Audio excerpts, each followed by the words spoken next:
Muling nagbabalik, Tito ng White Mesa. So excited ako dito sa gagawa natin ng reaction video sa isang dahilan kung bakit excited ako dito. Dahil dito sa music video na to, actually gusto ko na siyang gawa ng reaction video nung nirelease siya. Dahil nga rin sa mga comments sa akin ng mga tropa ko na ito yung music video na nagpunta ng Macau si Flo G. So sa mga hindi nakakaalam kasi, dito sa Macau ako naka-base ngayon, no? So dito ako nakatira ngayon. Nung naalala ko nung time na nag-shoot sila dito, kumbaga na-encounter ng mga tropa ko tayo, kumbaga may kakilala yung isang tropa ko sa grupo ni na Flo G noon, na yun nga nakamit nila, tapos nakapagpa-picture. Tsaka hindi lang yun, kumbaga yung mga common friends dito sa Macau, yun nga, kumbaga nag-post ng picture na nandito nga si Flo G sa Macau, no? So, yun yung dahil lang ba't excited ako dito sa kanta na to. Game na. Title nito is Lokal by Flo G. Walang iba, no? Bago nga pala yun, check nyo tong bago kong nirelease na kanta. Nakahain ba ulit-ulit? Tanong mo sa akin, ikaw ba'y malapit na dito sa amin? Pinto mo'y bukas, nagkita sa kwarto, ikaw ay nanghatak sa queen size diretso. Bakit ba ang hirap tumanggis sa'yo? Lahat ng gusto mo sunod agad sa'yo, yeah. Ang hirap humindi pagdating sa'yo, di ko mapigilan ang damdamin ko, yeah. Bakit ba ang hirap tumanggis sa'yo? Lahat ng gusto mo sunod agad sa'yo, yeah. Ang hirap humindi pagdating sa'yo, di ko mapigilan ang damdamin ko, yeah. Ang hirap mo naman tanggihan. So kung nagustuhan niyo, punta lang kayo sa music channel ko. Hindi naman wala tayong pilitan. Subscribe na rin kayo kung natripan niyo yung mga kanta ko doon. Anyway.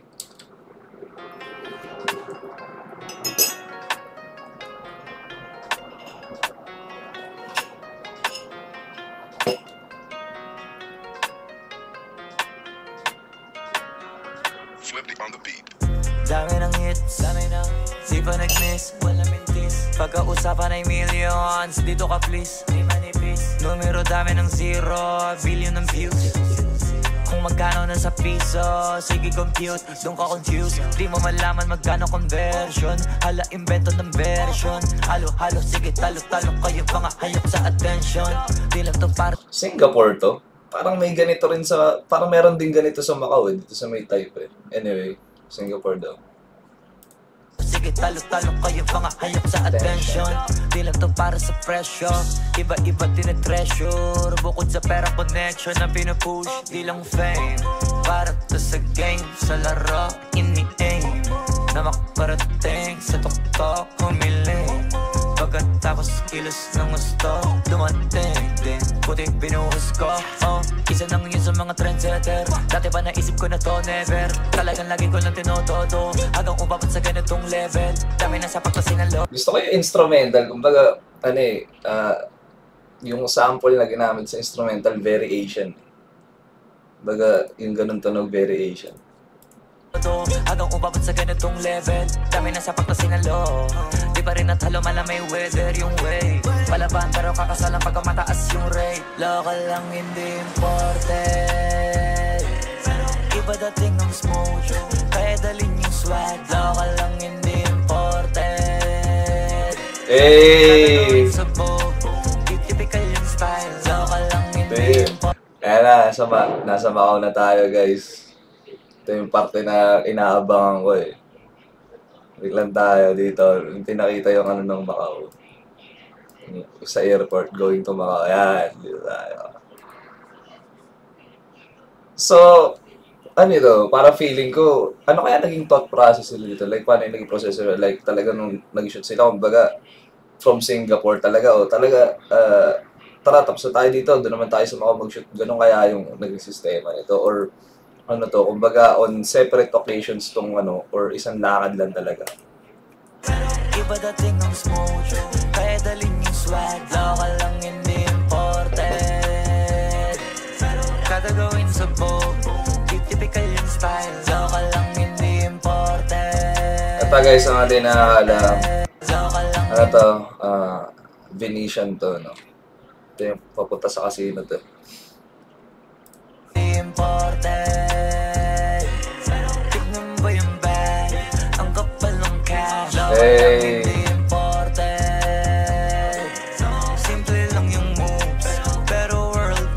Local lang hindi imported, pero mapalive o recorded. Alam mo na pareho ko ported. Dama mo na rapstar on air, pati mga lines totoo. Naku po sir, tumabi na mo na mga poster. Pag ako yung courier, ano man ang pinadala mo, di makukulangan sa in order. Pagka nasa poster, abangan mo ako dumalo. Pag alam mo pag may nakaposter, di na naka-checking nakasobre. Maramihan na hindi na konti, malakihan na hindi na contest. Sulit ba itanong mo sa audience, kilala mo na agad sa boses. Ibahin mo sa mga tulongges, di pa rin nawawala yung content. Kahit salita ay pinag-aaso-asorte. Pagka yung bibig ko pumitik yung mga titig iba korte. Nakatatakot, nakakataka, abakad ang uniforme. Kada may itutugma, tatamaan walang crochet. Pwede ko pabilisan ng konti, sige pigiin ko pa yung throttle. Magkakatapat ang kada Kung mga tato. Para wala lang, pero bakit yung iba na pa rin. Mga pawal ng pag-asa na ligaw bago maaral, mapagana na wala. Alam mo na bago yung mga concept. Rap, tinutulak kami suspect. Quality na pwede mo na itabi sa foreign. Local lang hindi iba dating ng smoke, kaya dalhin yung swag. Local lang Saruwa to. imported, Singapore. kagagawin sa boat, typical yung style. Local lang hindi imported. May shot din ako dito sa mismong spot na to sa music video ko eh. Tignan ba yung bag? Ang kapal ng cash. Local lang hindi imported. Simple lang yung moves, pero world class. So, sinadya mo nang hindi i-post dun sa mga parts na yun kasi parang kasama itutur ko kayo dun sa mga spot na yun eh.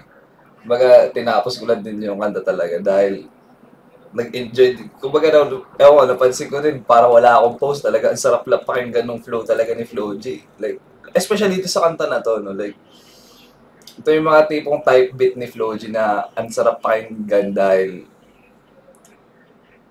kumbaga, yung pag lumetra siya, alam mo yun, kumbaga, tuloy-tuloy yung rhyme scheme. Basta, ito yung mga tipo ng mga type beat ni Flo G na ang sarap pakinggan. Kumbaga, rap shit talaga. Kaya hindi rin siguro ako napapost kanina.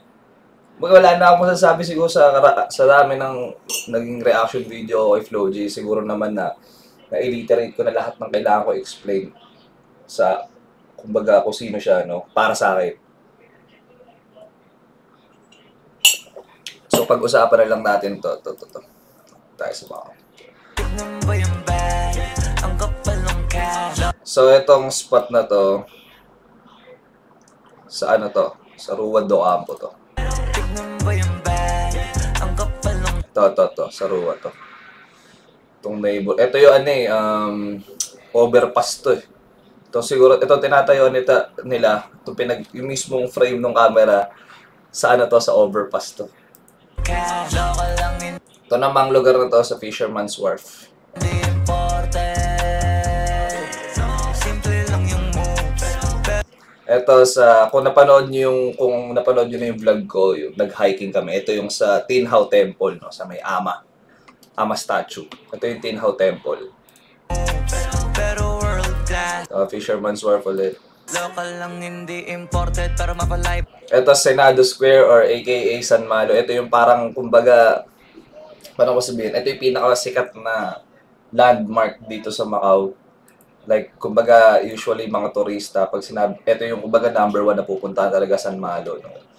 Kumbaga, paano ba? Parang ito yung, ang katumbas nitong, kumbaga sa tourist spot or landmark, ang katumbas nitong San Malo is parang Luneta Park sa atin sa Pilipinas. Parang gano'n. Ang galing lang, no? Kasi, for sure, ang galing lang ng pagkaka-edit. Kasi, ang galing ng technology, no? Kasi dito sa San Malo, sa area na yan, taka na hindi nawawalan ng tao dyan. Kahit gabi may tao dyan. So, ang galing nila, kumbaga, ang galing ng pagkaka-edit nung kumbaga wala yung mga tao. Ang galing. Isa rin to eh, kumbaga nakita ko rin yung mga picture ng mga tropa dito nung sinushoot nga nung araw na to. Recorded, alam mo na pareho ko porte. Dama mo na rapstar on air, pati mga lines totoo. Naku po sir, tumabi na mo na mga poster. Pag ako yung courier, ano man ang pinadala mo, di makukulangan Ito yung sa may malapit sa BDO. Lapit sa subway ito. Itong mismong angulo ng shot na to. sa in order. Pagka sa poster, abangan mo ako dumalo. Pag alam mo pag may nakaposter, di na naka-checking nakasobre. Maramihan na hindi hindi na konti. Malaki yan na hindi na contest. Sulit ba itanong? Ito rin. Ito yung mga spot na ano eh. Maraming gumagamit itong shot na to. Like, especially mga photographers at mga turista dito sa Macau, no? Kumbaga, sikat na sikat tong street na to na kumbaga ito yung view, yung Grand Lisboa. So, sa mga hindi nakakaalam, tong Grand Lisboa Hotel, ito yung pinaka-unang hotel na tinayo sa Macau. Mo sa audience, kilala mo na agad sa boses. Ibahin mo sa mga tulongges. Di pa rin nawawala yung content. Kahit salita ay pinag-aaso-asorte. Pagka yung bibig ko pumitik yung mga titig iba korte. Nakakataka, abakat ang uniforme. Oh, sarap talaga nung flow na. Nakakataka, abakad ang uniforme. Eh!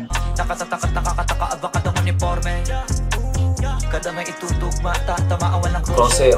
Pwede ko pabilisan ng content. Sige, pigiin ko pa yung throttle. Magkakatapat ang kada apat pero kita mo parang baliwala lang. Pero bakit yung iba nadadapa ng mga pawal ng pag-asa na ligaw bago maaral mapagana na wala. Alam mo na bago yung mga concept. Rap, tinutulak kami suspect. Quality na pwede mo na itabi sa foreign. Local lang hindi. Ito yung Kotay Strip, no? So, ayan, dito ako nagtatrabaho, guys. Dito, ayan. Ito mismo. Ayan, yung may malaking bola. Sa Londoner. Shoutout sa Londoner.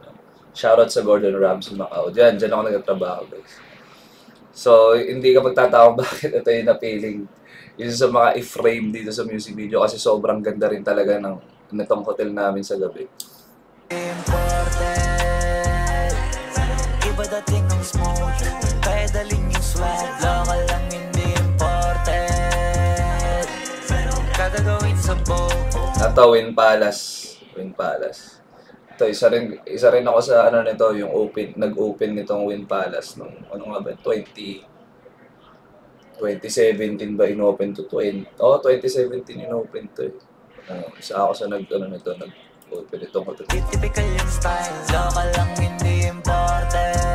Ito sa sa side na ng across na to ng bridge ng Londoner papunta na ng ano to eh, ng Venetian Parisian eh. Sa may ano to, sa museum to.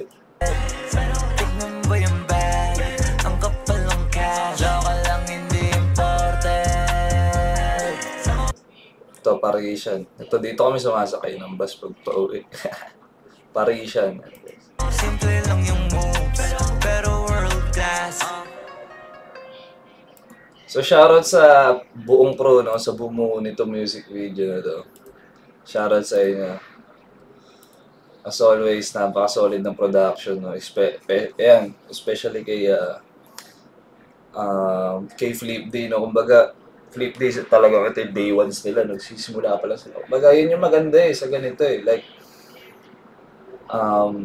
alam mo yun, yung mga day ones pa rin magkakasama pa din. Kumbaga, yung mga kasama mo sa hirap, kasama mo sa gutom, kasama mo rin sa ginhawa at kasama mo rin kumain. Eh, kumbaga, yun yung maganda. Kaya, ano eh, you'll never know, no, yung, hindi mo masasabi yung ihip ng hangin. Kaya never judge talaga, yun masasabi. So yun guys, sana nag-enjoy kayo sa reaction video. Plug ko lang ulit yung kanta ko. Punta na lang kayo sa description box, lalagay ko rin sa comment section yung link. So, feel free to check na lang yung mga original songs ko rin. So, maraming salamat sa inyo, God bless, at magsi-7K subs tayo. Maraming salamat sa patuloy na pagsubaybay dito sa channel, reaction video man, or mapa podcast or mga vlog ko. No? Maraming salamat sa suporta niyo.